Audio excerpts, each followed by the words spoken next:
about the war before attacking Iran. So Who knows better about surprise than Japan? Why didn't you tell me about Pearl Harbor? Okay? 미국이 일본의 등에 칼을 꽂았습니다. 한국이 내민 고문서는 전부 가짜입니다. 193개국이 지켜보는 UN 본부 스크린. 일본 대표가 거만하게 400페이지짜리 반박 보고서를 내밀 수 있었던 이유는 미국이 75년 전 카이로 회담의 진실을 영원히 묻어줬다고 믿었기 때문입니다. 그런데 그 무덤이 열렸습니다. 저절로요. 루즈벨트의 친필 메모가 75년의 시간을 뚫고 세상에 토해진 겁니다. 대마도는 조선의 영토로 확정한다. 사흘이었습니다. 일본이 그 400페이지를 급조하는 데 걸린 시간 고작 사흘. 수백 년 된 고문서라던 증거 사진의 메타데이터에 촬영 날짜가 사흘 전으로 찍혀 있었습니다. 인장을 1000배 확대하자 조작의 흔적이 고스란히 드러났습니다. 그런데 진짜 충격은 따로 있었습니다. 한국은 이 문서가 풀리는 정확한 날짜를 수십 년 전부터 계산하고 있었습니다. 지하 벙커에 봉인한 147개의 고문서와 1200명의 DNA가 증명한 96.7%의 진실까지 완벽하게 준비한 채 지저대는 개가 제 풀에 지쳐 쓰러지도록 말이죠. 한국이 조용히 완성한 무자비한 사냥의 전말, 지금 밝혀집니다. 저는 14년 동안 단 한 번도 의심하지 않았습니다. 미국이 동아시아에서 내린 모든 결정이 정의로웠다는 것을. 종이 한 장이었습니다. 그 확신을 산산조각 내는 데 필요했던 건 80년 전 대통령이 직접 펜을 들어 휘갈긴 종이 딱 한 장이면 충분했습니다. 저는 미국 국무부 극동 담당 수석 분석관 데니얼 브레넌입니다. 워싱턴에서 14년간 동아시아의 영토 분쟁과 역사 갈등을 분석해 온 사람입니다. 한반도, 대만 해협, 센카쿠, 남중국해. 이 지역에 묻혀있는 지뢰밭이라면 그 누구보다 정확하게 꿰고 있다고 자부했습니다. 하지만 그날 새벽, 침대맡에서 미친 듯이 울리는 보안 전화기에 잠이 깨는 순간까지도 저는 제가 밟고 서 있는 바닥 자체가 거짓 위에 세워져 있었다는 사실을 전혀 모르고 있었습니다. 시계를 보니 새벽 4분이었습니다. 이 시간에 울리는 보안 전화는 좋은 소식이었던 적이 단 한 번도 없었습니다. 브레넌, 지금 당장 보안망에 접속해. 루즈벨트 도서관에서 날아온 건데 이건 네가 직접 봐야 해. 극동분석실 차석 밀러의 목소리는 평소와 달랐습니다. 떨고 있었습니다. 밀러는 걸프전 때 바그다드 대사관에서 포격을 맞으면서도 상황 보고서를 끊지 않았던 사람입니다. 그런 사람의 목소리가 새벽에 떨리고 있다는 것 자체가 경고등이었습니다. 저는 잠결에 노트북을 열고 국무부 내부 보안망에 접속했습니다. 뉴욕주 하이드파크에 위치한 프랭클린 D. 루즈벨트 대통령 도서관. 그곳의 극비문서 자동 해제 시스템이 75년 비밀 해제 기한의 도래와 함께 하나의 문서를 시스템 밖으로 토해낸 겁니다. 사람의 손이 아니었습니다. 기한이 차면 자동으로 봉인이 풀리도록 설계된 미국 연방기록 관리법에 의해 시스템이 저절로 자물쇠를 열어버린 것이죠. 누군가가 의도적으로 꺼낸 것이 아니라 시간 자체가 진실을 풀어놓은 겁니다. 문서 제목을 읽는 순간 잠이 확 달아났습니다. 카이로 회담 부속 의정서, 대마도 귀속 재검토 보고서, 대통령 전결 처리, 대마도, 일본식 이름으로 쓰시마, 부산에서 49.5km, 일본 규슈 본토에서 132km, 한국과 일본 사이에 떠있는 그 섬의 이름이 루즈벨트 대통령의 극비 문서 제목에 박혀 있었습니다. 14년간 수천 건의 기밀 문서를 열어본 저였지만 이런 문서는 처음이었습니다. 파일을 열자 첫 페이지부터 심장이 쿵 내려앉았습니다. 카이로 회담, 제2차 세계대전이 한창이던 시절 루즈벨트 미국 대통령과 처칠 영국 총리, 장제스 중화민국 총통이 이집트 카이로에 모여 전후 동아시아의 운명을 설계한 역사적인 회담입니다. 이 회담의 공식 선언문은 전 세계가 알고 있습니다. 일본은 폭력과 탐욕으로 빼앗은 모든 영토를 반환해야 한다. 교과서에도 그렇게 적혀 있고 국제법 학자들도 그렇게 가르칩니다. 그런데 제 눈앞의 문서는 그 역사의 뿌리를 송두리째 뒤흔들고 있었습니다. 공식 선언문이 아니라 비공개 부속 의정서. 그러니까 세상에 알려진 최종본이 아닌 그 이전 단계의 초안에는 지금까지 한 번도 공개된 적 없는 조항이 명시되어 있었습니다. 대마도는 역사적으로 조선의 속방이었으며 전후 처리에서 조선 귀속 영토로 확정한다. 제 눈을 의심했습니다. 다시 읽었습니다. 세 번째 읽었을 때도 같은 문장이었습니다. 국무부 법률자문관실의 공식 의견서까지 첨부되어 있었습니다. 대마도는 조선 세종 때부터 계림의 땅으로 공식 기록되어 있으며 대마도주는 수백 년간 조선 조정에 입조하여 관직을 받아왔다. 따라서 일본이 메이지 시기에 일방적으로 편입한 것은 국제법적 정당성이 현저히 결여되어 있다. 전후 처리에서 대마도를 일본 영토로 인정하는 것은 부적절하다. 그런데 그 조항 위로 굵은 검정펜으로 거친 사선이 그어져 있었습니다. 글씨 위를 2번, 3번 긁듯이 그은 자국이었습니다. 단순히 삭제한 것이 아니라 격하게 지워버린 흔적이었습니다. 그리고 여백에는 단 한 줄의 메모가 휘갈겨 적혀 있었죠. 태평양 방벽 유지, 재론 불가, 영구 봉인. 제 손이 떨렸습니다. 그 필체를 확인하는 데는 3초도 걸리지 않았습니다. 루즈벨트 대통령 도서관에 보관된 수천 점의 친필 문서와 동일한 필적. 프랭클린 D. 루즈벨트, 미합 중국 제32대 대통령이 직접 펜을 들어 역사를 지워버린 겁니다. 모니터 앞에서 저는 한참 동안 움직일 수 없었습니다. 이것은 단순한 외교적 판단이 아니었습니다. 태평양이라는 거대한 체스판 위에서 일본이라는 말을 원하는 자리에 놓기 위해 한 섬의 수만 명 주민이 수백 년간 간직해온 뿌리와 이름을 통째로 삭제해버린 국가 차원의 역사 조작이었습니다. 대마도 사람들은 원래 일본인이 아니었습니다. 그들의 선조는 한반도 남쪽 해안에서 바다를 건너 그 섬에 정착한 사람들이었습니다. 수백 년 동안 조선에 입조하고 조선으로부터 쌀과 무역 허가를 받으며 조선의 울타리를 자처했던 섬이었습니다. 그런데 루즈벨트가 단 한 줄의 메모로 그 역사를 지도에서 영원히 삭제해버렸고 75년 동안 그 진실은 뉴욕주 하이드파크의 어느 지하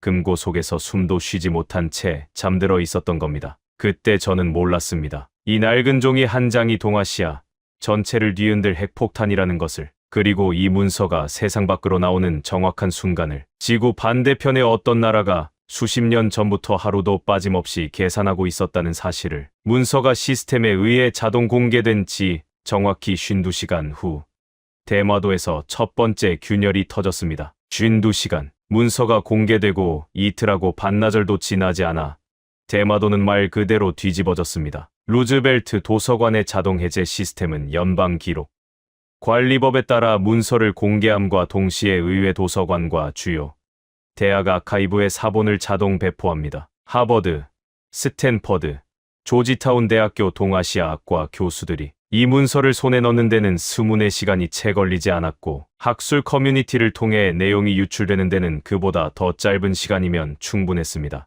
대마도는 원래 일본 땅이 아니었다. 미국 대통령이 직접 삭제했다. 이 한 줄이 대마도 현지 언론을 타고 섬 전체에 번지는데 반나절이면 좋겠습니다. 이즈아라 항구 광장에 수만 명의 주민들이 쏟아져 나왔습니다. 75년 동안 가슴 깊이 눌러왔던 의문이 한꺼번에 터져 나온 겁니다. 우리는 정말 일본인인가? 우리 조상은 어디에서 왔는가? 왜 우리의 오래된 성씨는 일본 본토와 다른가? 그 억눌린 질문들이 한꺼번에 본물처럼 쏟아져 나왔습니다. 저는 국무부 극동분석실 상황판에서 이 모든 것을 실시간으로 지켜보고 있었습니다. 그런데 일본의 대응은 제 예상을 완전히 벗어났습니다. 외교적 항의도 아니었습니다. 공식 성명도 아니었습니다. 해상자위대 호위함 수십 척이 대마도 해협을 겹겹이 봉쇄하기 시작한 겁니다. 자국 영토를 자국 군함으로 가두는 기괴한 광경이었습니다. 주민들의 목소리가 바깥 세상으로 새어나가지 못하도록, 바깥 세상의 시선이 그 섬에 닿지 못하도록 거대한 철의 장막을 내려버린 겁니다. 동맹국인 미국조차 사전 통보를 받지 못했습니다. 상황실의 공기가 순식간에 얼어붙었습니다. 브레넌, 극동 담당 차관복 해설인 도어티가 저를 불렀습니다. 60대 초반,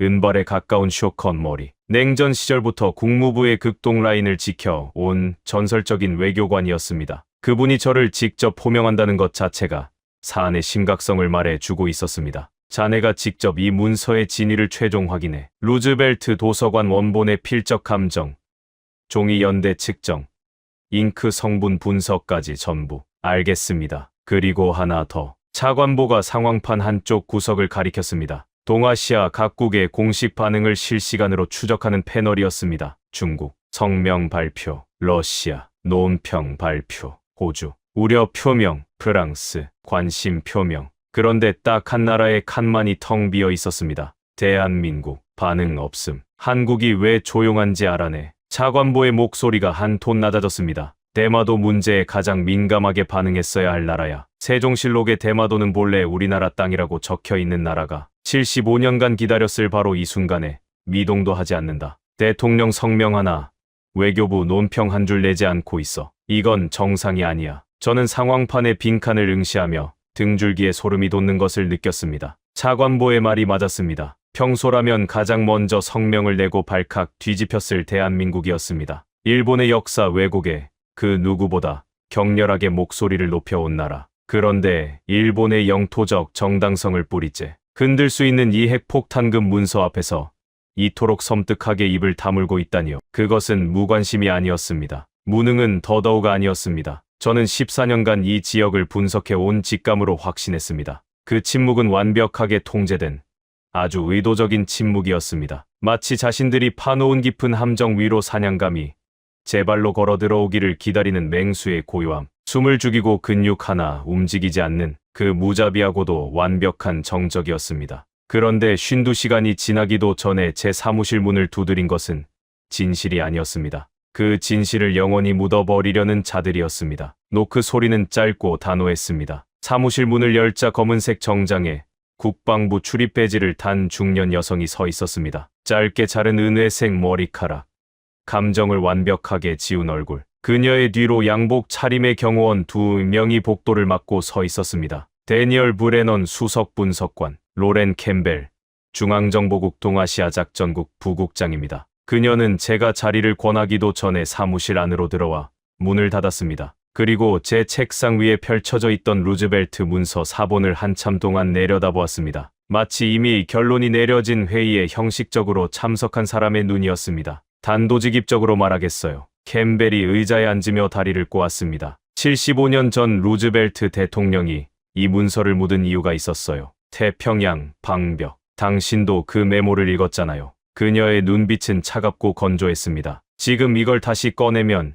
인도 태평양 전략 전체가 흔들려요. 일본은 미국의 가장 중요한 전방 기지예요. 대마도 스시마의 해상자위대, 대마도 방비대가 주둔하고 있고 그 기지의 존재 근거는 대마도가 일본 영토라는 전제 위에 서 있어요. 거기에 미군 해병대 전 초기지 구상까지 살아있고요. 캠벨이 제 눈을 정면으로 응시했습니다. 묻어요.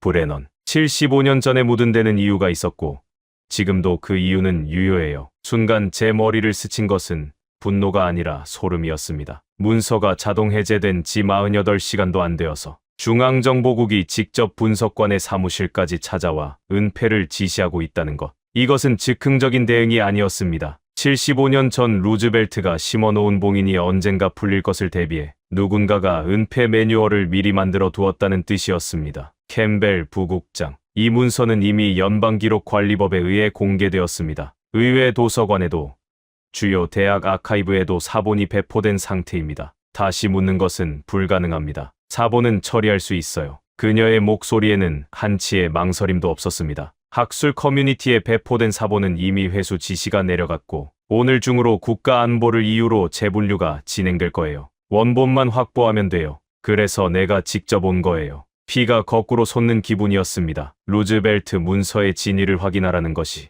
제 임무였습니다. 그런데 진위를 확인하기도 전에 중앙정보국이 문서 자체를 다시 삼켜버리려 하고 있었습니다. 차관보의 명령을 받았습니다. 제 임무는 진위 확인이지 은폐가 아닙니다. 제가 단호하게 선을 긋자 캠벨의 눈이 미세하게 좁아졌습니다. 그녀는 자리에서 일어나며 문 앞에서 걸음을 멈췄습니다. 브레넌, 마지막으로 한 가지만. 등을 보인 채 말했습니다. 당신이 서울에 가려고 한다는 거 알고 있어요. 심장이 멈칫했습니다. 서울행은 차관보와 저 단 2사람만 논의한 극비 사안이었습니다. 일본 측도 알고 있어요. 캠벨이 천천히 고개를 돌렸습니다. 그 차가운 옆모습 너머로 복도를 지키고 서 있는 경호원들의 그림자가 길게 늘어져 있었습니다. 주미일본 대사관 수석 참사관 오가와 다이치가 오늘 아침 의회 극동소위 의원 3명에게 접촉했어요. 당신의 출장 승인을 막아달라고. 이 문서를 한국에 가져가면 상황이 걷잡을 수 없이 커진다면서.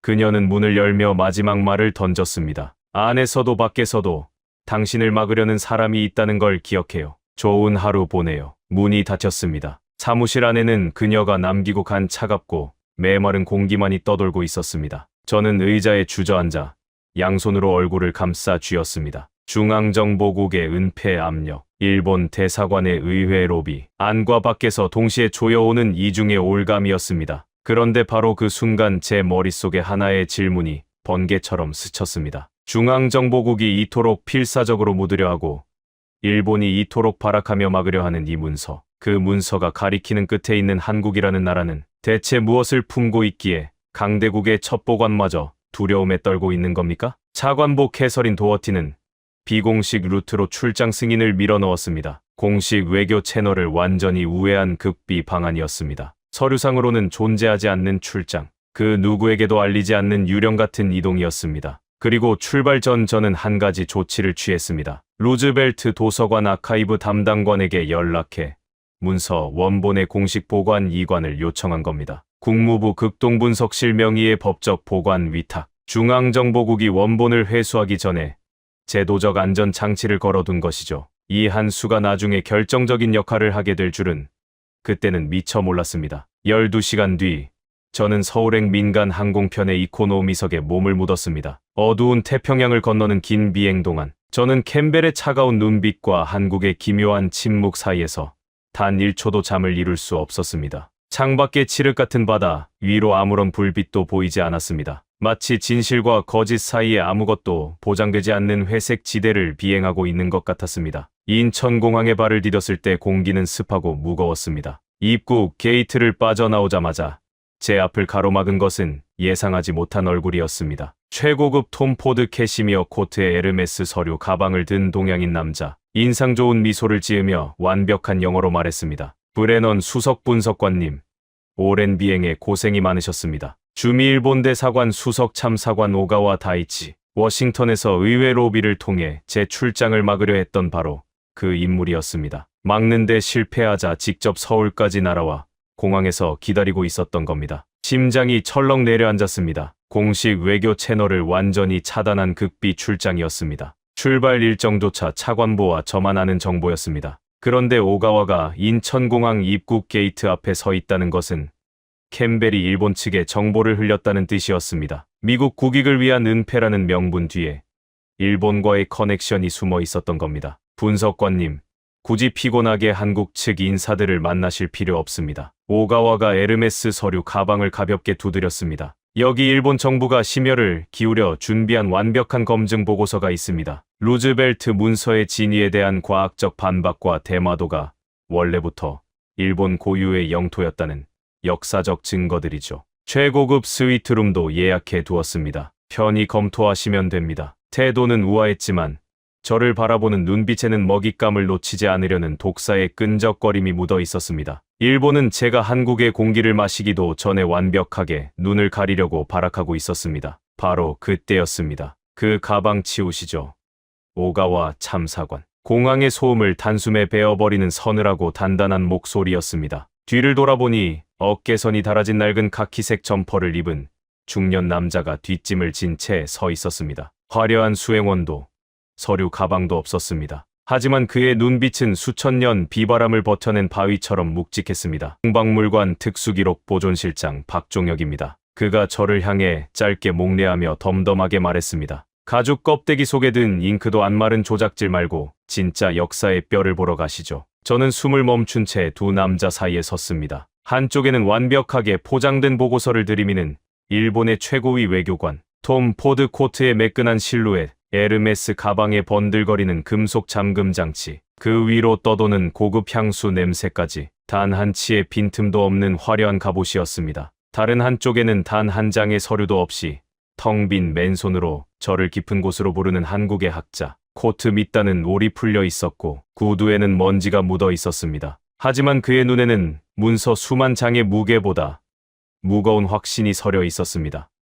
브레넌 분석관님, 그 선택을 반드시 후회하시게 될 겁니다. 제가 박종혁 쪽으로 몸을 돌리자 오가와가 날 선 경고를 던졌습니다. 하지만 저는 이미 걸음을 옮긴 뒤였습니다. 캠벨 부국장에게 보고하겠습니다. 오가와의 절박한 목소리가 뒤통수에 와서 꽂혔습니다. 역시 중앙정보국의 캠벨과 일본 대사관은 연결되어 있었던 겁니다. 하지만 저는 뒤돌아보지 않았습니다. 중앙정보국이 두려워하고 일본이 발악하며 막으려 하는 그것, 투박한 한국인 학자의 빈손이 저를 데려갈 그곳에 그 답이 있을 거라는 직감이 온몸의 세포를 지배하고 있었으니까요. 공항 밖으로 나오자 차가운 밤 공기가 피부를 찔렀습니다. 박종혁 실장이 안내한 차량은 외교부의 화려한 의전 차량이 아니라 금집이 가득한 평범한 검은색 SUV였습니다. 조수석에 올라타는 순간 사이드미러에 오가와 일행이 탄 고급 세단이 미친 듯이 뒤쫓아오다 고속도로 진입로 부근에서 다른 방향으로 꺾이는 것이 보였습니다. 잠시나마 일본의 거머리 같은 감시망에서 벗어난 겁니다. 차 안에는 무겁고 팽팽한 침묵만이 흘렀습니다.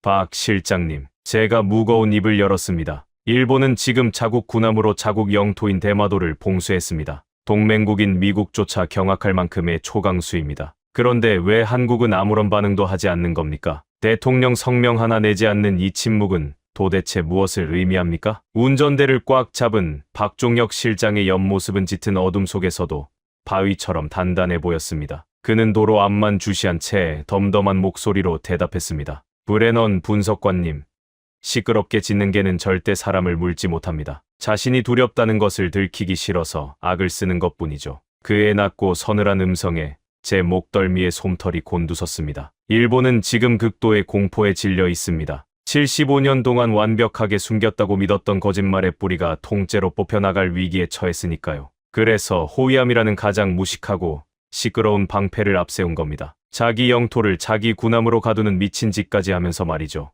그렇다면 한국은요?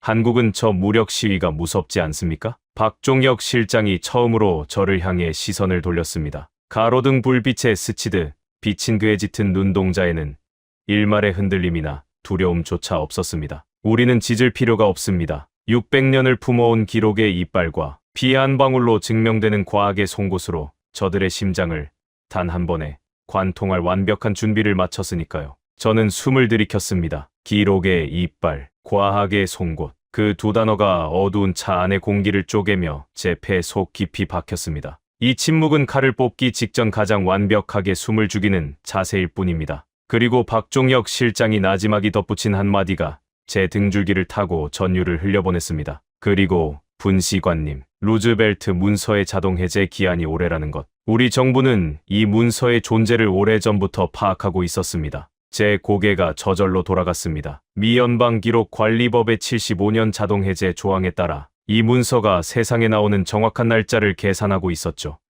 카이로 회담에 참석한 대한민국 임시정부 외교관의 비밀보고서 속에 이 부속 의정서의 존재가 암시되어 있었고 그 기록을 토대로 역추적한 겁니다. 해제 날짜뿐 아니라 문서의 내용까지 상당 부분 추정하고 있었습니다. 등줄기가 서늘해졌습니다. 미국의 자동 해제 시스템이 열어젖힌 판도라의 상자. 그것을 지구 반대편에서 수십 년 전부터 정확하게 예측하고 기다리고 있었다는 겁니다. 그러면 지금까지의 이 침묵은 분시관님이 직접 확인하시면 됩니다. 곧 도착합니다. 차량은 서울의 심장부를 가로질러 경복궁 뒤편으로 향하고 있었습니다. 하지만 박종혁 실장은 박물관의 정문으로 향하지 않았습니다. 차는 일반인의 출입이 철저하게 통제된 뒤편의 제한 구역으로 은밀하게 미끄러져 들어갔습니다. 철조망과 위장막으로 겹겹이 가려진 거대한 콘크리트 벙커 입구가 짙은 어둠 속에서 입을 벌리고 있었습니다. 삼엄한 무장 경비병들의 수동 검문을 통과하자 차는 나선형의 끝없는 지하 통로를 따라 밑으로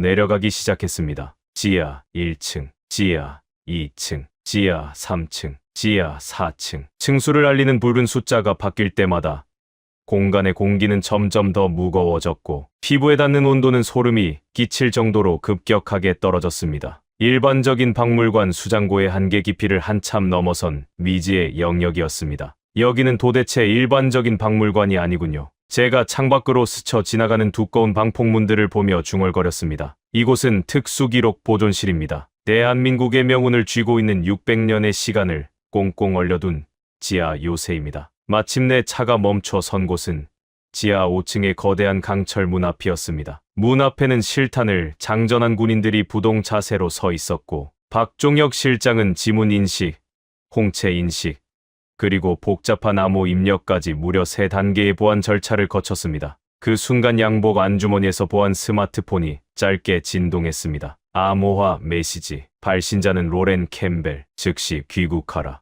이것은 명령이 아니라 경고다. 저는 메시지를 읽고 스마트폰을 주머니에 도로 밀어 넣었습니다. 마치 고대 왕릉의 천년봉인이 해제되는 듯한 육중한 파열음과 함께 수십 톤에 달할 것 같은 거대한 강철문이 양옆으로 서서히 열렸습니다. 그리고 제 눈앞에 펼쳐진 광경에 저는 하마터면 비명을 지를 뻔했습니다. 도대체 이곳은 무엇이란 말입니까? 축구장 2개를 합쳐 놓은 듯한 아득하게 넓은 지하 공간. 까마득한 천장에는 수백 개의 첨단 항온항습 장치들이 쉬거리는 기계음을 내며 쉴 새 없이 차가운 공기를 뿜어내고 있었습니다. 그 차갑고 무기질적인 공간의 한가운데 핏빛처럼 붉은 특수 조명을 머금은 거대한 유리관. 147개가 마치 출정을 앞둔 군대의 사열처럼 일렬로 끝없이 도열해 있었습니다. 600년의 세월입니다. 박종혁 실장이 유리관들을 향해 두 팔을 뻗으며 덤덤하게 말했습니다. 이곳이 바로 일본이 군함까지 동원해 감추려 했던 시간의 요새입니다. 저는 홀린 듯이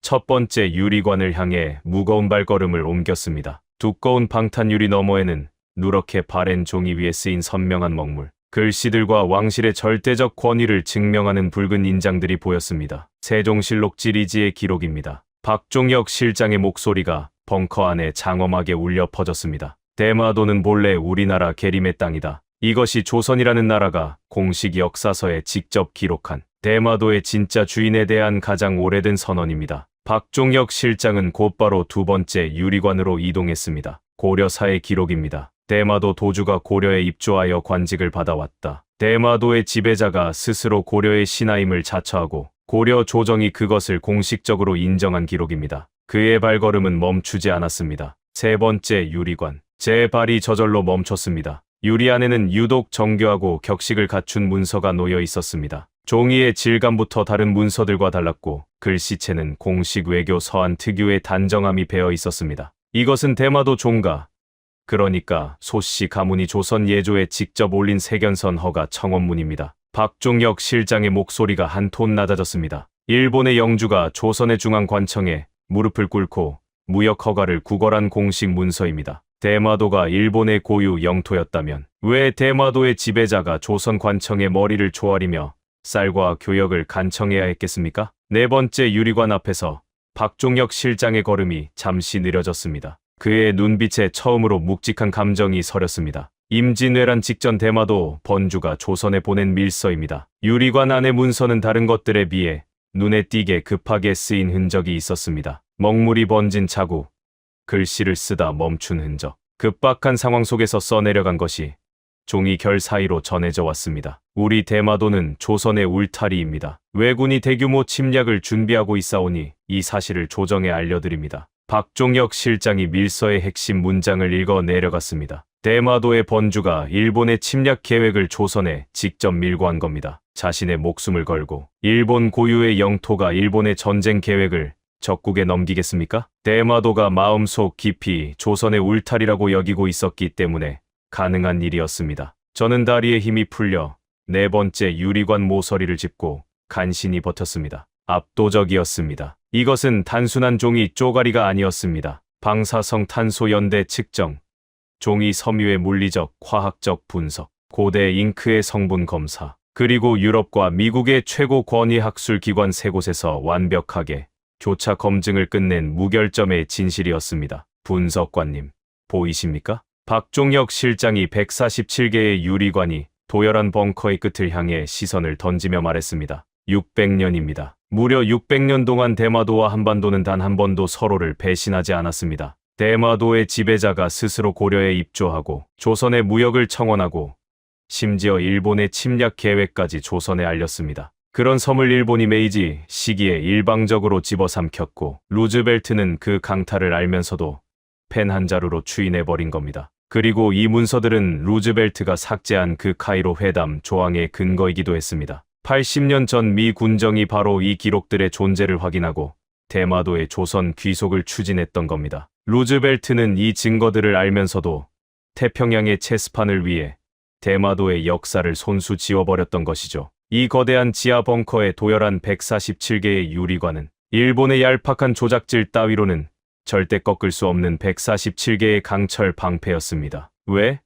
왜 지금까지 이 엄청난 증거들을 세상에 공개하지 않으셨습니까? 제가 떨리는 목소리로 물었습니다. 박종혁 실장은 붉은 조명 아래에서 147개의 유리관을 한참 동안 바라보았습니다. 마치 수백 년의 세월을 함께 온 전우들을 점검하는 장수의 눈빛이었습니다. 진실은 가볍게 던지는 것이 아닙니다. 세상이 진실을 받아들일 완벽한 무대가 세워질 때까지 그 무게를 견디며 침묵해야만 합니다. 그 말이 끝나기도 전에 박종혁 실장이 천천히 고개를 돌려 벙커의 가장 어둡고 깊은 구석을 바라보았습니다. 그곳에는 항온항습 장치의 불빛조차 닿지 않는 칠흑 같은 어둠 속에 아주 작고 육중한 검은색 철제, 문 하나가 굳게 닫혀 있었습니다. 분시관님, 지금까지 보신 147개의 방패는 머리를 설득하는 팩트입니다. 하지만 사람의 가슴을 움직이는 것은 피와 DNA로 쓴 진실이니까요. 그가 어둠 속의 문을 가리키며 말했습니다. 이 문 너머는 당신이 속한 미국이라는 나라의 75년짜리 죄가 가장 적나라하게 드러나는 공간입니다. 그래도 들어가시겠습니까? 저는 마른 침을 삼키며 굳게 고개를 끄덕였습니다. 박종혁 실장이 철문의 인식기에 손바닥을 대고 혈관을 스캔했습니다. 복잡한 암호가 입력되고 파열음이 울렸습니다. 소름 끼치는 쇠소리와 함께 육중한 철문이 안쪽으로 천천히 열리기 시작했습니다. 문이 열림과 동시에 피부를 찌르는 듯한 짙은 묵향과 수백 년의 세월을 응축해 놓은 듯한 압도적인 곰팡내, 그리고 형언할 수 없는 묘한 냄새가 확 밀려왔습니다. 지하 6층, 축구장 2개 크기였던 위층과는 완전히 다른 세계였습니다. 10평도 되지 않는 아주 좁고 밀폐된 콘크리트 방, 사방이 숨막힐 듯한 어둠으로 둘러싸인 그 좁은 방의 정중앙, 오직 2개의 희미한 핀 조명만이 낡고 작은 유리관 2개를 외롭게 비추고 있었습니다. 가장 중요한 진실이 가장 작은 방에 있었습니다. 저는 홀린 듯이 방 한가운데로 걸어갔습니다. 첫 번째 유리관 앞에 섰을 때 숨이 턱 막혔습니다. 두꺼운 방탄유리 너머에는 위층의 그 어떤 문서들보다도 훨씬 더 오래되고 바스러진 누런 종이 묶음이 위태롭게 놓여 있었습니다. 하지만 단순한 문서가 아니었습니다. 종이 위에는 한자와 고대 일본 문자가 뒤섞여 있었고 각 페이지마다 가문의 문장과 붉은 인장이 정성스럽게 찍혀 있었습니다. 족보였습니다. 대마도 이즈하라 지역 토착 가문 23개의 수백 년 족보 원본입니다. 박종혁 실장의 목소리가 좁은 방 안에서 울렸습니다. 대마도에서 가장 오래된 뿌리를 가진 가문들입니다. 일본식 성씨를 쓰고 일본어를 말하고 스스로를 일본인이라 믿고 살아온 사람들이죠. 그가 유리관 위로 손가락을 뻗어 첫 번째 족보의 서두를 가리켰습니다. 그런데 이 23개 가문의 족보가 하나같이 같은 이야기를 하고 있습니다. 저는 몸을 숙여 유리관에 얼굴을 가까이 대었습니다. 희미한 핀 조명 아래 수백 년 된 먹물로 빼곡하게 적힌 시조 기록이 눈에 들어왔습니다. 선조는 경상도 거제에서 바다를 건너 이 섬의 터를 잡았다. 제 눈이 다음 족보로, 그 다음 족보로 옮겨갔습니다. 유리관 안에 가지런히 놓인 23개의 족보 묶음. 가문마다 세부 표현은 달랐지만 뿌리는 하나로 수렴하고 있었습니다. 통영에서 건너왔다. 남해에서 바다를 건넜다. 경상도 해안의 어촌에서 출발했다. 23개 가문 전부 시조가 한반도 경상남도 해안에서 바다를 건너온 도레이님을 명시하고 있었습니다. 이 족보들은 대마도의 일본식 성씨 뒤에 숨겨진 진짜 뿌리가 바다 건너 한국 땅에 있었음을 수백 년 전부터 스스로 증언하고 있었습니다. 일본 정부가 아무리 역사를 지우고 교과서를 조작해도 각 가문의 족보만큼은 손대지 못했던 겁니다. 조상의 뿌리를 기록한 족보를 함부로 건드리면 가문 전체의 반발을 사니까요. 저는 족보에서 눈을 뗄 수가 없었습니다. 수백 년 전 누군가가 먹을 갈고 붓을 들어 적어 내려간 그 글씨들, 자신이 어디에서 왔는지, 자신의 뿌리가 어디에 닿아 있는지를 후손에게 남기기 위해 한차 한차 정성스럽게 써 내려간 기록이었습니다.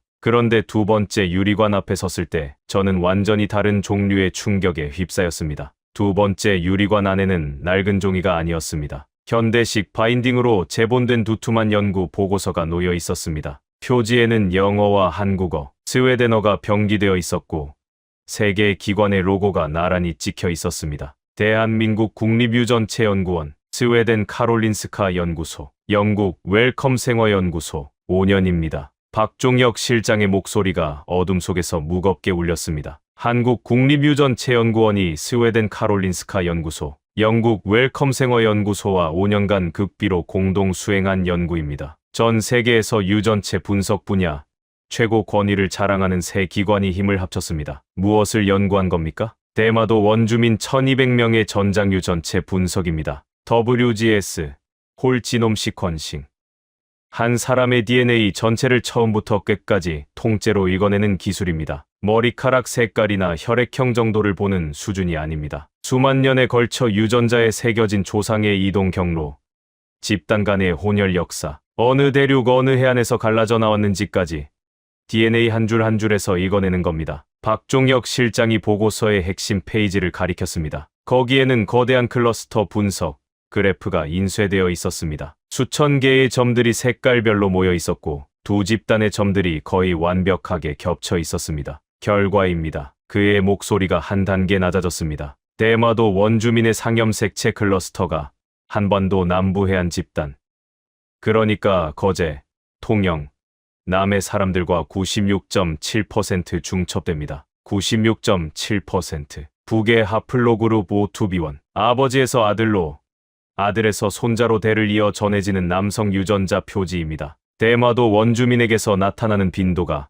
경상남도 집단과 거의 동일합니다. 목의 하플로그룹 D4. 어머니에서 딸로, 딸에서 손녀로 이어지는 여성 유전자 표지입니다. 이것 역시 경상남도 집단과 거의 같은 빈도로 나타납니다. 박종혁 실장이 그래프의 다른 쪽을 가리켰습니다. 일본 규슈 본토 집단을 나타내는 점들은 대마도 원주민의 점들과 현저하게 떨어져 있었습니다. 반면 일본 규슈 본토 집단과는 유전적 거리가 뚜렷하게 벌어집니다. 같은 일본이라는 울타리 안에 살고 있지만 대마도 사람들의 피는 규슈가 아니라 바다 건너 한반도 남쪽을 가리키고 있는 겁니다. 저는 보고서 앞에서 한동안 말을 잇지 못했습니다. 족보가 말하고 있었습니다. 우리의 시조는 한반도에서 왔다고. 그리고 지금 21세기 최첨단 유전 과학이 그 족보의 기록을 한치의 오차도 없이 확인해주고 있었습니다. 수백 년 전 먹물로 쓴 진실과 최첨단 기계가 DNA에서 읽어낸 진실이 완벽하게 포개지는 순간이었습니다. 역사 기록은 왜곡할 수 있습니다. 박종혁 실장이 두 유리관 사이에 서서 낮고 단단한 목소리로 말했습니다. 인장은 위조할 수 있습니다.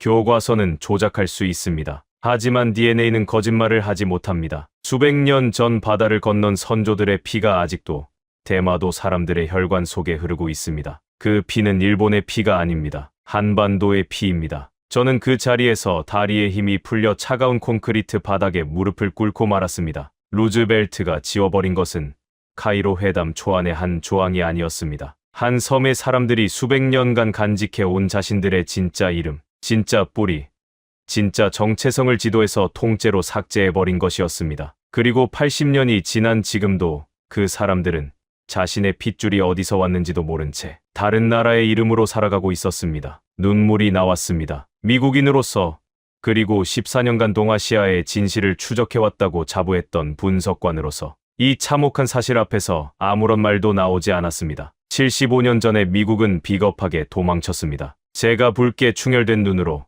박종혁 실장을 올려다보며 입을 열었습니다. 하지만 75년 뒤에 미국은 도망치지 않겠습니다. 147개의 방패와 이족보, DNA 데이터, 그리고 루즈벨트 문서까지 있으면 일본의 거짓을 법적으로 완벽하게 증명할 수 있습니다. 하지만 박종혁 실장은 오히려 뒷짐을 지며 차분하게 고개를 저었습니다. 진정하십시오. 브레넌 분석관님. 방금 보신 147개의 방패와 족보와 DNA 데이터는 법정 증거로서는 충분합니다. 하지만 전 세계 사람들의 심장을 찌를 단 하나의 칼날은 따로 있습니다. 따로 있다니요. 이것만으로도 충분하지 않습니까? 일본 외무성의 심장을 완벽하게 박살낼 내부 폭탄이 하나 더 필요합니다. 저들의 거짓을 28년 동안 직접 만들어 온 자가 스스로 그 거짓의 목을 배려하고 있거든요. 바로 그 순간이었습니다. 제 양복 안주머니 가장 깊숙한 곳에서 국무부 보안 스마트폰이 미친 듯이 진동하기 시작했습니다. 화면을 확인한 순간 제 얼굴에서 핏기가 싹 빠져 백지장처럼 하얗게 질렸습니다. 차관복 해설인 도어티의 직통 라인이었습니다. 전화를 받자마자 고막을 찢을 듯한 차관보의 다급한 목소리가 쏟아져 나왔습니다. 브레넌, 당장 거기서 나와. 당장. 차관보님, 무슨 말씀이십니까? 저는 지금 한국의 지하 벙커에서 완벽한 증거들을 눈앞에 두고 있습니다. 방금 전 세계 뉴스에 긴급 속보가 떴어.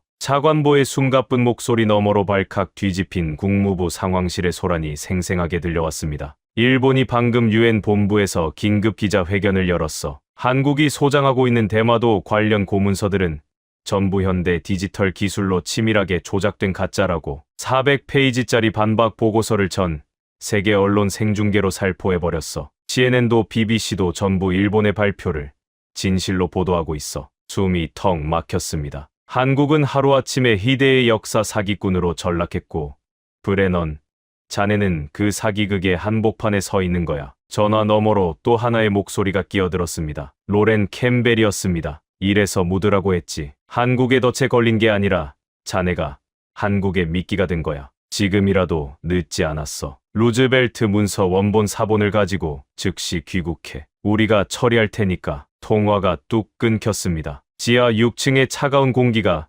순식간에 날카로운 얼음 송곳으로 변해 제 심장을 후비는 듯했습니다. 일본이 선수를 쳤습니다. 그것도 아주 치명적이고 악랄한 방식으로. 제가 이 지하 요새의 발을 디디기도 전에 일본 외무성은 유엔 본부에서 전 세계 언론을 모아놓고 한국이 소장한 모든 문서가 정교하게 조작된 가짜라고 선언해버렸습니다. 전 세계의 여론은 이미 일본의 화려한 반박 보고서에 완벽하게 휩쓸려 버렸을 것입니다. 중앙정보국의 캠벨은 이 상황을 이용해 문서를 다시 묻으려 하고 있었습니다. 안팎 두 개의 올가미가 동시에 조여오고 있었습니다. 저는 굳어버린 손으로 스마트폰을 쥔 채 제 옆에 서 있는 박종혁 실장을 천천히 돌아보았습니다. 그런데 이상했습니다. 대한민국의 600년 역사가 하루아침에 전 세계적인 사기극으로 전락할 위기에 처했는데도 박종혁 실장의 얼굴에는 단 한 줌의 당황하는 기색도 없었습니다. 오히려 그의 굳게 담은 입술 끝에는 아주 미세하지만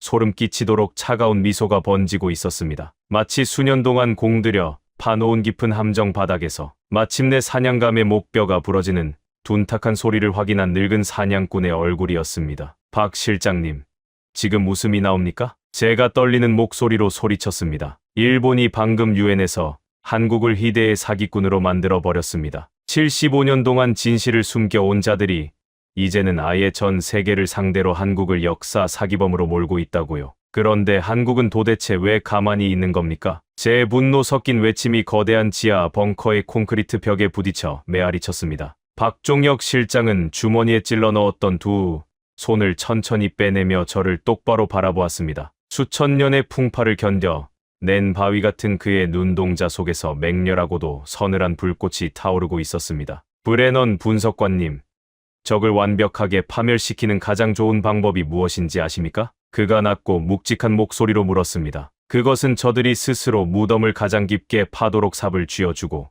조용히 기다려주는 겁니다. 제 입에서 거친 숨이 새어나왔습니다. 우리는 일본이 저 400페이지짜리 조작 보고서를 전 세계에 살포할 때까지, 그들이 가장 오만해진 얼굴로 카메라 앞에서 새빨간 거짓말을 내뱉을 때까지 뼈를 깎는 심정으로 기다렸습니다. 박종혁 실장의 목소리는 분노하지 않았습니다. 그래서 더욱 소름 끼치도록 차갑고 정확했습니다. 심지어 저 보고서를 사흘 만에 급조했다는 것도 우리는 이미 알고 있었죠. 급하게 만들다 보면 반드시 균열이 생기는 법이니까요. 잠깐만요. 사흘 만에 급조했다는 걸 어떻게 아십니까? 그리고 일본이 지하 5층에 봉인된 문서의 존재를 어떻게 알았을까요? 제가 되물었을 때 박종혁 실장의 입가에 더 깊은 미소가 번졌습니다. 문서의 존재가 일본에 흘러간 것은 우연이 아닙니다. 우리가 비공식 채널을 통해 147개 고문서의 존재를 슬쩍 흘렸습니다. 심장이 쿵 내려앉았습니다. 성급한 자가 먼저 칼을 뽑도록, 그래서 그 칼이 자기 목을 베도록 유도한 겁니다. 일본은 문서의 존재를 확인하자마자 극도의 공포에 질렸고 한국이 유엔 무대에 들고 나오기 전에 선제 타격으로 전 세계 여론을 장악하겠다는 판단을 했습니다. 그게 저 400페이지짜리 보고서예요. 사흘이라는 시간 안에 400페이지를 만들어야 했으니 검증할 여유 따위는 없었겠죠. 그 말을 듣는 순간 제 등줄기를 타고 거대한 전율이 흘러내렸습니다. 한국은 무능해서 침묵한 것이 아니었습니다. 일본이 전 세계를 무대로 빠져나갈 수 없는 완벽한 거짓말을 완성하기를, 스스로 퇴로를 전부 불태워 버리기를 뼈를 깎으며 기다린 것입니다. 따라오시죠. 분석관님. 박종혁 실장이 뒤편에 서 있던 연구원으로부터 검은색 태블릿을 건네받았습니다. 이게 방금 일본 외무성이 전 세계에 자랑스럽게 뿌린 그 400페이지짜리 반박 보고서의 원본 파일입니다. 화면을 넘기자 화려한 그래프와 일본 최고 권위학자들의 서명이 빼곡하게 채워져 있었습니다. 얼핏 보기에는 반박할 틈이 없는 완벽한 학술 보고서였습니다. 128페이지를 보십시오. 박종혁 실장이 말했습니다. 일본이 한국의 문서를 가짜라고 주장하며 인용한 자신들의 고문서 사진입니다. 우측 하단의 붉은 인장 부분을 손가락으로 최대한 확대해 보십시오. 더 이상 확대가 안 될 때까지 저는 마른 침을 삼키며 태블릿 화면 위로 손가락을 올렸습니다. 100%, 300%, 500%, 1000%. 화면 속 고문서의 붉은 인장 이미지가 픽셀 단위로 깨질 때까지 확대를 거듭했습니다. 그리고 픽셀들이 뚜렷하게 드러나기 시작한 순간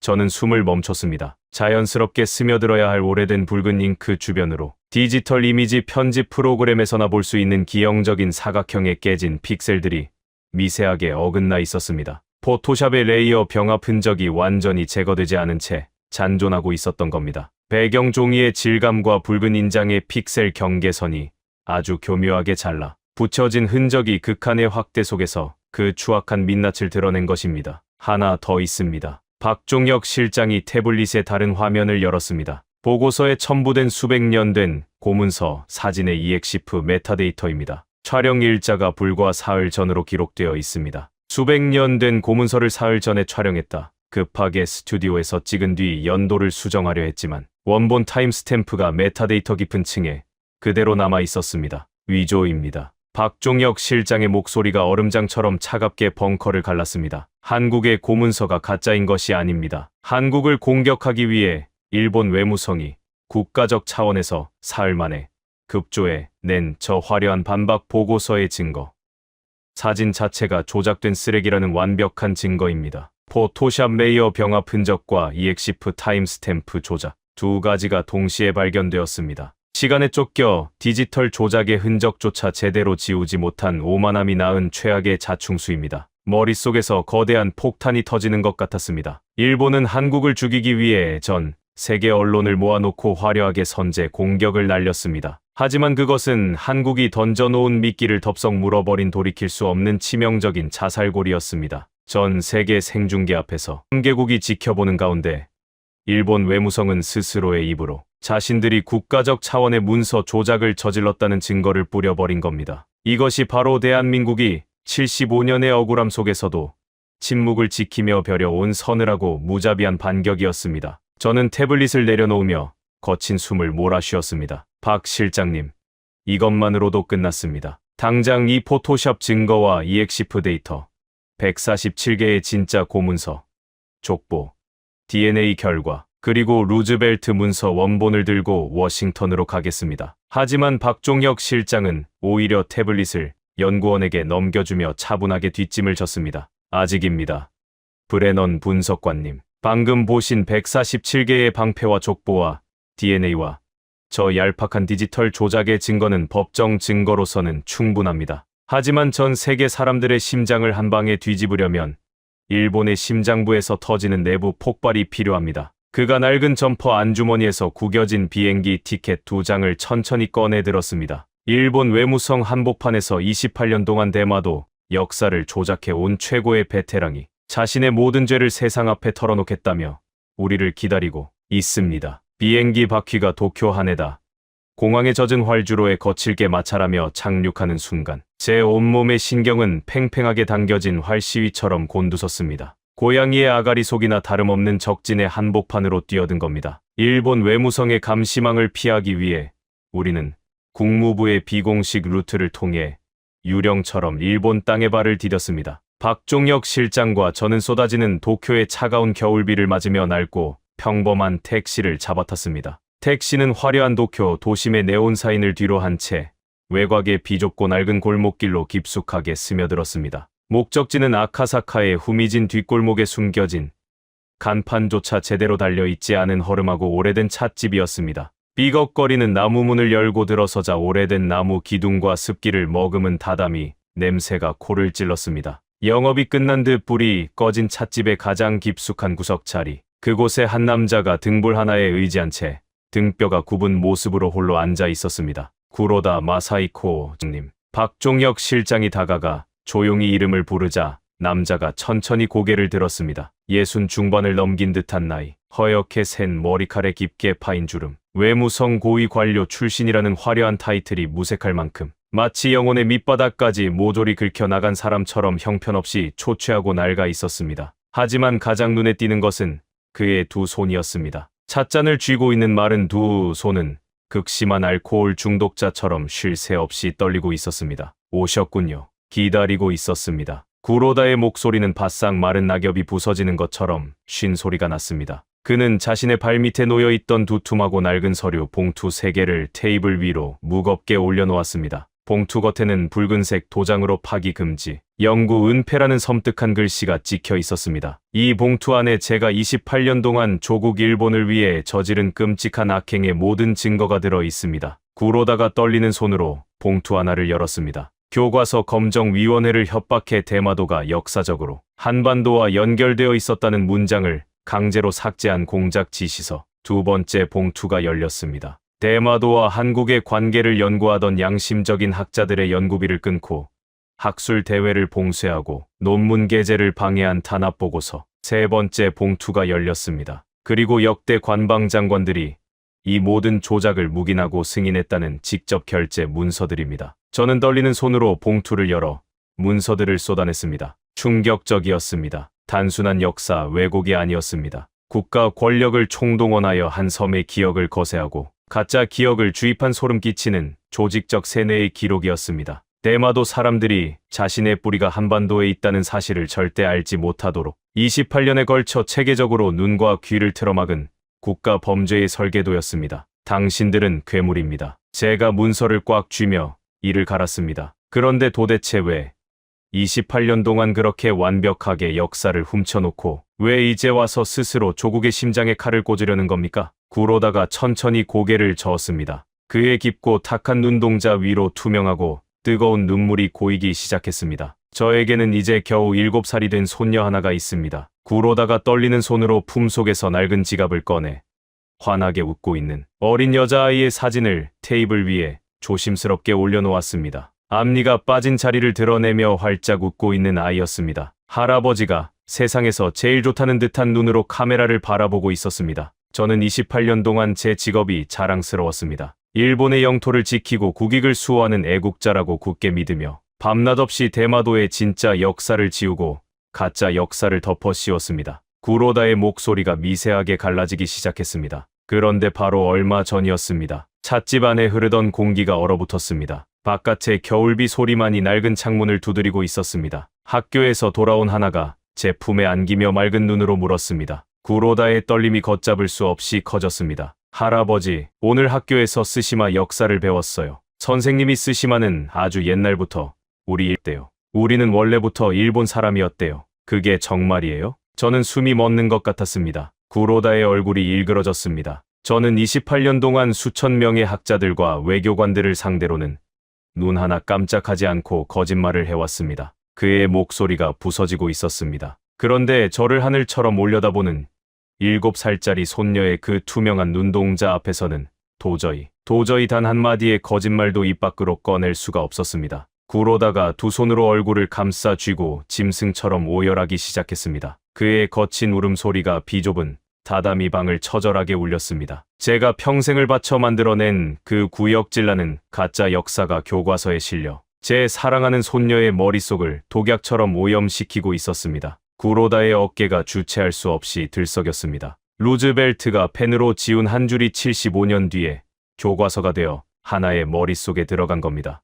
저는 그 거짓을 28년 동안 정성껏 세탁해준 공범이었습니다. 찻집의 등불이 흔들렸습니다. 그 미약한 불빛 아래 구로다의 울음은 한 사람의 울음이 아니었습니다. 28년간 거짓 위에 쌓아올린 모든 것이 무너져 내리는 소리였습니다. 저는 괴물이었습니다. 애국자가 아니라 미래의 아이들에게 거짓을 유산으로 물려주는 끔찍한 괴물. 구로다가 소매로 눈물을 거칠게 닦아내며 고개를 들었습니다. 하나가 어른이 되어 자신의 할아버지가 한 섬의 뿌리를 짓밟은 사기꾼이었다는 사실을 알게 된다면 저는 그 지옥 같은 상상 속에서 단 1초도 살아갈 수가 없었습니다. 저는 구로다의 눈물을 바라보며 굳어버렸습니다. 75년 전 루즈벨트도 알면서 묻었고 28년간 구로다도 알면서 세탁했습니다. 루즈벨트는 태평양이라는 핑계로, 구로다는 애국이라는 핑계로, 하지만 7살 아이의 투명한 눈동자 앞에서 그 모든 핑계가 유리처럼 산산이 부서진 것입니다. 구로다 전 실장님. 제가 다가가 떨고 있는 구로다의 앙상한 두 손을 꽉 맞잡았습니다. 저도 모르게 뜨거운 눈물이 뺨을 타고 흘러내리고 있었습니다. 당신이 28년 전에 시작한 거짓말을, 75년 전에 루즈벨트가 시작한 거짓말을 오늘 이 자리에서 끝내겠다는 거군요. 구로다가 눈물 범벅이 된 얼굴로 고개를 끄덕였습니다. 구로다 전 실장님. 침묵을 지키던 박종혁 실장이 낮고 단단한 목소리로 입을 열었습니다. 유엔 본부에 전 세계의 시선이 집중되는 무대를 만들어 드리겠습니다. 가시겠습니까? 구로다가 소매로 눈물을 거칠게 닦아내며 테이블 위에 흩어진 자신의 죄악이 담긴 증거들을 결연한 표정으로 쓸어 담았습니다. 가겠습니다. 가서 28년의 끔찍한 거짓말을 제 손으로 직접 목을 베겠습니다. 그리고 박종혁 실장은 이 모든 증거를 유엔에 가져가기 위해 한국 정부와 비밀리에 외교적 준비를 진행했습니다. 구로다의 신변 보호와 미국 입국, 유엔 출입 절차는 한미 외교 채널을 통해 극비리에 처리됐습니다. 같은 시각, 출발 전 제가 루즈벨트 도서관에 걸어두었던 법적 보관 조치가 빛을 발했습니다. 차관복 해설인 도어티가 그 위탁 문서를 근거로 중앙정보국의 원본 회수 시도를 공식적으로 차단했고, 루즈벨트 문서 원본은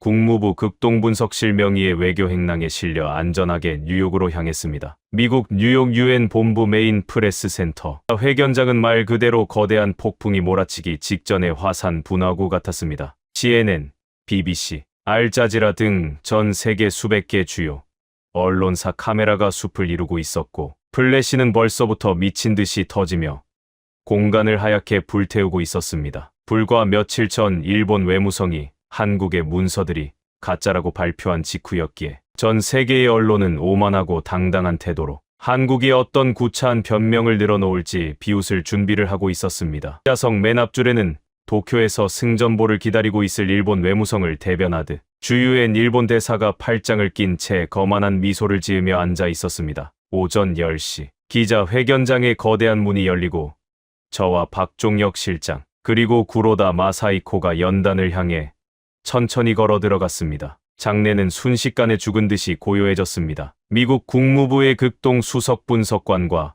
한국의 기록 보존실장, 그리고 정체를 알 수 없는 일본인 노인의 기묘한 조합에 기자들의 눈빛이 맹렬하게 흔들리기 시작했습니다. 제가 먼저 마이크 앞에 섰습니다. 전 세계 언론인 여러분, 그리고 이 방송을 지켜보고 계실 세계의 시민 여러분, 저는 미국 국무부 극동 담당 수석 분석관 데니얼 브레넌입니다. 제 목소리는 놀라울 만큼 차분했습니다. 오늘 이 자리에서 75년 동안 깊은 어둠 속에 묻혀있던 거대하고 끔찍한 국제적 사기극의 전모를 만천하에 공개하고자 합니다. 저는 품 안에서 국무부 외교 행랑으로 이송해 온 루즈벨트 극비 문서 원본을 꺼내 머리 위로 높이 들어 올렸습니다. 이 문서는 75년 전 미합 중국 제32대 대통령 프랭클린 D. 루즈벨트가 직접 펜을 들어 카이로 회담 부속 의정서에서 대마도 조선 귀속 조항을 삭제하고 영구 봉인을 지시한 극비 문서입니다. 태평양 방벽이라는 한 줄의 메모와 함께 한 섬의 역사와 수만 명의 정체성을 지도에서 지워버린 국가 차원의 역사 조작입니다. 장내에서 경악 섞인 탄성이 터져 나왔습니다. 플래시가 폭풍우처럼 쏟아졌습니다. 미국 국무부의 현직 수석 분석관이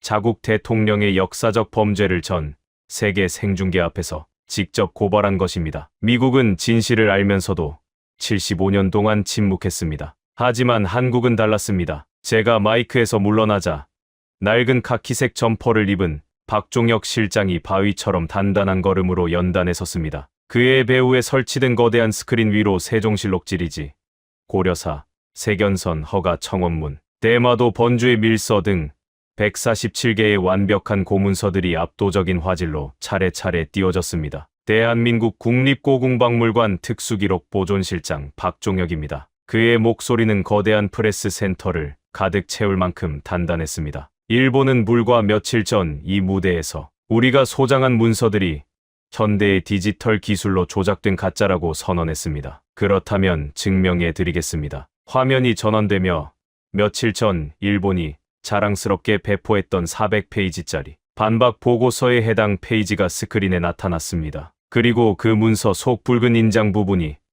픽셀 단위로 확대되기 시작했습니다. 보이십니까? 일본 외무성이 국가의 이름을 걸고 전 세계에 배포한 문서입니다. 사흘 만에 급조하다 보니 디지털 검증조차 거치지 못한 채 배포된 이 보고서에서 포토샵 레이어 병합 흔적이 완전히 제거되지 않은 채 잔존하고 있는 명백한 디지털 조작의 증거가 확인됩니다. 스크린이 한 번 더 전환되었습니다. 이것은 같은 보고서에 첨부된 고문서 사진의 EXIF 메모입니다. 수백 년 된 고문서라고 주장한 사진의 원본 촬영 타임스탬프가 불과 사흘 전으로 기록되어 있습니다. 급하게 촬영한 뒤 연도를 수정하려 했지만 메타데이터 깊은 층에 원본 타임스탬프가 그대로 남아 있었습니다. 박종혁 실장의 목소리는 분노하지 않았습니다. 그래서 더욱 소름 끼치도록 차갑고 날카로웠습니다. 600년의 진실을 품어온 한국의 고문서가 가짜인 것이 아닙니다. 일본 외무성 자체가 전 세계를 상대로 국가 차원의 디지털 조작 사기극을 벌였다는 완벽한 증거입니다. 기자회견장이 완전히 발칵 뒤집혔습니다.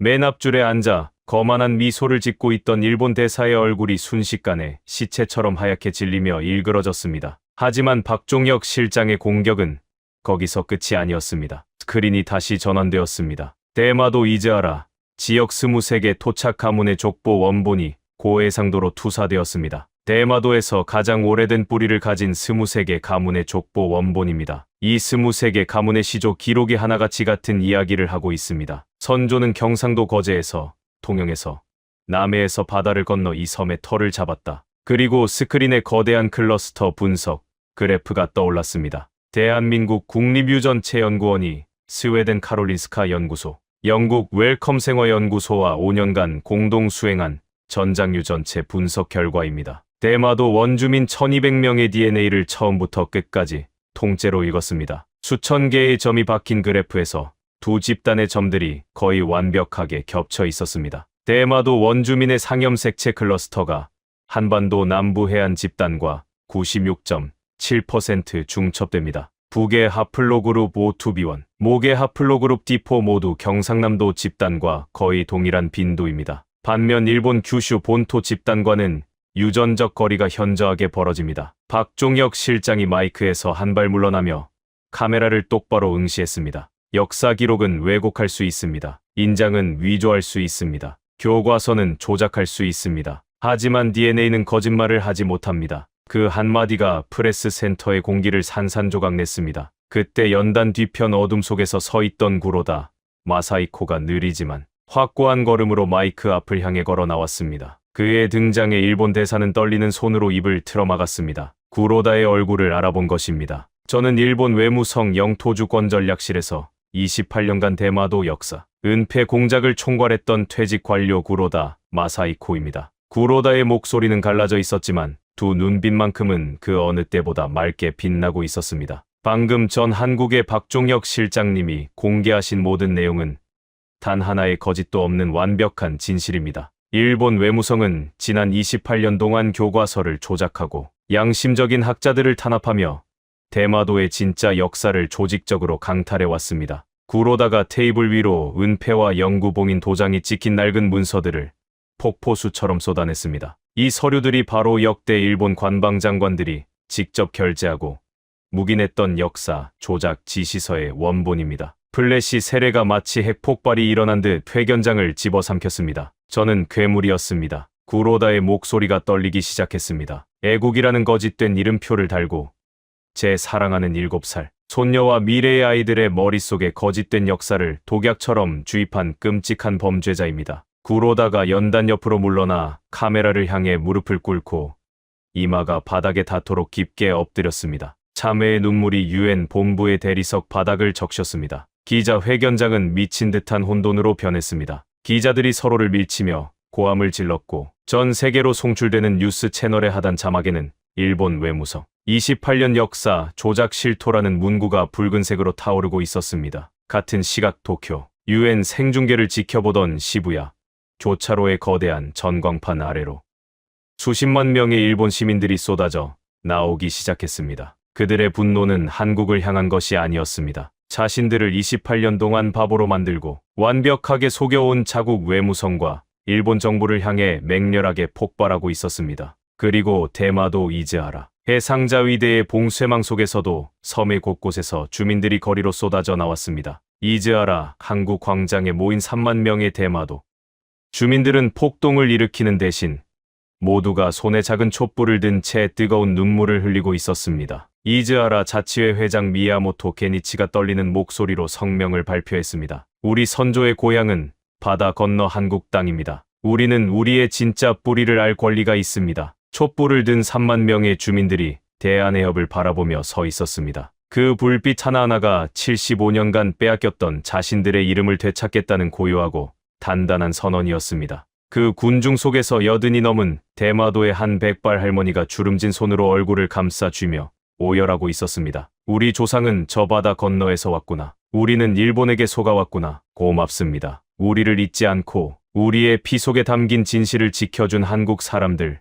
정말 고맙습니다. 유엔 기자 회견이 끝난 직후 전 세계는 거대한 충격의 소용돌이에 휩싸였습니다. 워싱턴 백악관. 미국 대통령이 굳게 담은 입술로 브리핑룸 연단에 섰습니다. 미국 국민 여러분, 그리고 전 세계 시민 여러분, 오늘 저는 대단히 참담한 마음으로 이 자리에 섰습니다. 75년 전 루즈벨트 대통령은 태평양 방벽이라는 명분 아래 카이로 회담 부속 의정서에서 대마도의 조선 귀속 조항을 직접 삭제하고 영구 봉인을 지시했습니다. 그리고 미국은 그 진실을 75년 동안 묻어두었습니다. 대통령의 주먹이 연단을 강하게 내리쳤습니다. 미국 정부는 오늘부로 대마도가 역사적으로 한반도와 깊은 유대를 맺어왔다는 대한민국의 문서적, 과학적 증거를 공식적으로 전면 인정합니다. 아울러 일본 정부의 즉각적인 함대, 철수와 진심 어린 사죄를 강력히 촉구합니다. 전 세계의 이목이 이제 단 한 곳으로 집중되었습니다. 모든 외신 기자들과 국제 정치 전문가들은 숨을 죽이고 한국의 입을 바라보았습니다. 완벽한 승리를 거머쥔 한국이 과연 얼마나 잔혹한 복수의 칼날을 휘두를 것인가? 대마도에 대한 영토적 권리를 주장할 것인가? 천문학적인 배상금을 요구하며 일본을 짓밟을 것인가? 전 세계가 한국의 복수를 기다리고 있었습니다. 하지만 텔레비전 화면에 나타난 대한민국 대통령의 표정은 그 어떤 승리자의 오만함이나 끓는 분노도 찾아볼 수 없이 고요하고 깊었습니다. 존경하는 국민 여러분, 그리고 이 방송을 지켜보고 계실 대마도 주민 여러분, 대통령은 카메라를 똑바로 응시했습니다. 마치 바다 건너 대마도에서 촛불을 들고 서 있는 3만 명의 주민 한 사람 한 사람의 눈을 바라보듯이 오늘 우리는 길고 어두운 터널을 지나 마침내 찬란한 진실의 아침을 맞이했습니다. 짧은 침묵이 흘렀습니다. 대한민국은 이 엄청난 승리의 순간에 누군가를 짓밟거나 보복하는 길을 선택하지 않겠습니다. 전 세계 프레스 센터의 기자들이 일제히 고개를 들었습니다. 예상과 완전히 다른 방향이었습니다. 우리가 600년의 기록을 지하 깊은 곳에 숨겨두고 피눈물로 지켜온 이유는 일본을 파멸시키기 위해서가 아니었습니다. 그것은 오직 억울하게 뿌리를 빼앗긴 대마도 사람들에게 그들의 진짜 이름과 아름다웠던 과거를 온전히 돌려주기 위함이었습니다. 대통령의 목소리가 한 톤 깊어졌습니다. 진실은 누군가를 베기 위한 칼이 아니라 상처를 꿰매고 생명을 살리는 메스가 되어야만 합니다. 회견장 안의 공기가 변했습니다. 비웃을 준비를 하고 있던 기자들의 표정이 하나둘씩 굳어지기 시작했습니다. 따라서 대한민국 정부는 일본에게 영토적 병합이나 어떠한 배상도 요구하지 않겠습니다. 장내가 술렁였습니다. 턱기를 끼고 듣던 외신 기자 몇 명이 자신의 귀를 의심하며 옆 사람에게 확인하는 모습이 보였습니다. 대신 우리는 대마도 주민들의 역사적 자결권을 온전히 보장할 것을 일본 정부에 요청합니다. 대마도 사람들이 자신의 진짜 뿌리를 알 권리, 자신의 역사를 스스로 탐구할 권리, 그리고 바다 건너 혈연의 나라와 자유롭게 교류할 권리를 보장해달라는 것입니다. 대통령이 마지막 제안을 꺼냈습니다. 아울러 대한민국 정부는 일본 정부와 대마도 대표단, 그리고 전 세계의 양심적인 역사학자들에게 제안합니다. 한일 공동고대사 연구위원회를 출범합시다. 국경과 이념을 넘어 오직 진실만을 기록하는 새로운 연대의 역사를 함께 써내려갑시다. 성명이 끝나는 순간 프레스 센터에서는 국적을 불문한 외신 기자들의 길고 깊은 박수가 터져 나왔습니다. 처음에는 듬성듬성, 그리고 점점 거세지더니 마침내 회견장 전체를 뒤흔드는 우레같은 박수로 변했습니다. BC의 수석 앵커가 떨리는 목소리로 카메라를 향해 말했습니다. 한국은 승리의 순간에 칼을 거두고 화해의 손을 내밀었습니다. 이것은 단순한 외교적 승리가 아닙니다. 인류가 도달할 수 있는 가장 위대한 국가적 품격의 증명입니다. 저는 연단 뒤에서 그 모든 것을 지켜보고 있었습니다. 147개의 고문서, 23개 가문의 족보, 1200명의 DNA, 28년간의 조작 증거, 그리고 75년 전 대통령의 친필 메모. 이 모든 것을 쥐고도 복수를 선택하지 않은 나라. 칼날이 아니라 메스를 선택한 나라. 14년간 동아시아를 분석해온 저였지만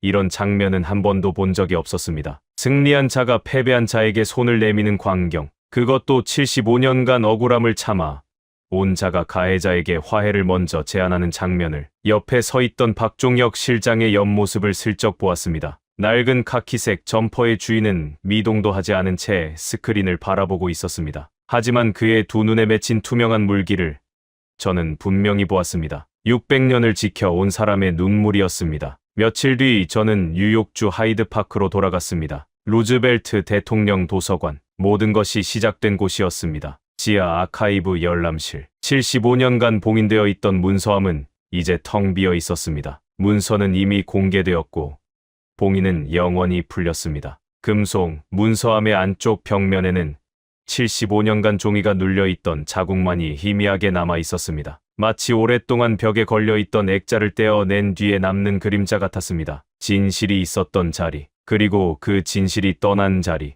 그런데 아카이브 담당관이 저를 불러 세웠습니다. 브레넌 분석관님, 문서함 바닥에서 이걸 발견했습니다. 문서 뒤에 붙어 있어서 자동 해제 시스템이 감지하지 못했던 것 같습니다. 그가 건넨 것은 누렇게 바랜 작은 메모지 한 장이었습니다. 루즈벨트의 친필이었습니다. 손이 떨렸습니다. 메모지를 펼치자 거칠고 급하게 휘갈긴 글씨가 눈에 들어왔습니다. 마치 누군가에게 들킬까 두려워하며 서둘러 적어 넣은 것처럼. 역사는 승자가 쓰는 것이 아니라 진실을 끝까지 버티는 자가 마지막에 완성한다. 이 한 줄을 적으며 내가 지운 것들의 무게가 나를 짓누른다. 저는 텅 빈 문서함 앞에서 한참 동안 서 있었습니다. 루즈벨트조차 자신이 지운 것들의 무게를 알고 있었습니다. 태평양 방벽이라는 거대한 명분 뒤에서 자신이 한 섬의 역사를 통째로 삭제하고 수만 명의 정체성을 지도에서 지워버렸다는 사실의 무게를 느끼고 있었던 겁니다. 그 죄책감이 이 작은 메모지 한 장에 응축되어 있었습니다. 하지만 그는 그 무게를 짊어지는 대신 문서함 바닥에 숨겨두고 도망쳤습니다. 75년이라는 시간이 자신 대신 그 무게를 감당해 주기를 바라면서. 그런데 그 75년의 끝에서 기다리고 있던 것은 복수가 아니라 화해였습니다. 600년을 참고 견뎌온 나라가 승리의 순간에 칼을 거두고 내민 손이었습니다. 대마도 사람들의 피 속에 흐르는 진실을 96.7%의 정밀함으로 증명해 놓고도 그 과학의 칼날을 적의 심장이 아니라 상처를 봉합하는 데 쓰겠다고 선언한 나라였습니다. 루즈벨트는 진실의 무게를 알면서도 도망쳤습니다. 일본은 진실의 존재를 알면서도 28년간 조작했습니다. 미국 중앙정보국은 진실이 풀려나는 것을 알면서도 다시 묻으려 했습니다. 하지만 한국은 달랐습니다. 한국은 진실의 무게를 600년 동안 묵묵히 짊어졌습니다. 지하 깊은 곳에서 아무도 알아주지 않는 어둠 속에서 147개의 유리관을 닫고 또 닦으며 그 무게를 견뎌냈습니다. 세상이 등을 돌릴 때도, 사기꾼이라고 손가락질 당할 때도 단 한 번도 성급하게 칼을 뽑지 않았습니다. 그리고 마침내 세상이 진실을 받아들일 준비가 되었을 때 한국은 그 칼을 복수가 아니라 화해에 썼습니다. 진실은 덮는다고 사라지지 않습니다. 75년이든 600년이든 진실은 반드시 스스로의 힘으로 세상 밖으로 나오는 법입니다. 그리고 그 진실을 끝까지 버텨낸 자만이 역사의 마지막 페이지를 쓸 자격을 얻습니다. 저는 메모지를 조심스럽게 접어 가슴 주머니에 넣고 도서관을 나섰습니다. 하이드파크의 넓은 하늘 아래 저 멀리 동쪽의 어떤 작지만 거대한 나라의 품격이 영원히 지워지지 않을 별처럼 빛나고 있었습니다. 여러분, 지금까지 미국 국무부 수석분석관 데니얼 브레넌의 84시간에 걸친 숨 가쁜 여정을 함께 하셨습니다. 어떠셨습니까? 75년간 봉인된 루즈벨트의 펜, 147개의 고문서와 600년의 침묵, 23개 가문의 족보가 가리키는 바다 건너 고향, 그리고 1200명의 피 속에서 발견된 96.7%의 진실, 28년간 거짓을 쌓아온 자가 7살 손녀의 한마디 앞에서 무릎 꿇고 토해낸 참회, 일본이 군함까지 동원해 틀어막으려 했던 진실을 대한민국은 단 한 번의 반격으로 전 세계 앞에 펼쳐 보였습니다. 그런데 정작 세계를 전율시킨 건 그 다음이었습니다. 칼을 거두고 내민 손. BBC 앵커조차 떨리는 목소리로 말했습니다. 이것은 인류가 도달할 수 있는 가장 위대한 국가적 품격의 증명입니다. 아무도 믿어주지 않을 때 지하 깊은 곳에서 묵묵히 600년의 기록을 지켜낸 사람들이 있었습니다. 세상이 등을 돌리고 사기꾼이라 손가락질할 때도 조용히 칼을 갈며 단 한 번의 완벽한 순간을 기다린 나라가 있었습니다. 그리고 마침내 승리한 그 순간, 복수 대신 화해를 선택했습니다. 이 이야기가 더 많은 사람에게 닿아야 한다고 생각하신다면 지금 이 영상을 공유해 주십시오. 여러분의 공유 하나가 75년간 묻혀있던 진실을 세상에 알리는 일이 됩니다. 가슴이 뜨거워지셨다면 댓글에 품격 2글자만 남겨주십시오. 조용히, 묵묵히, 그리고 마침내 옳았습니다.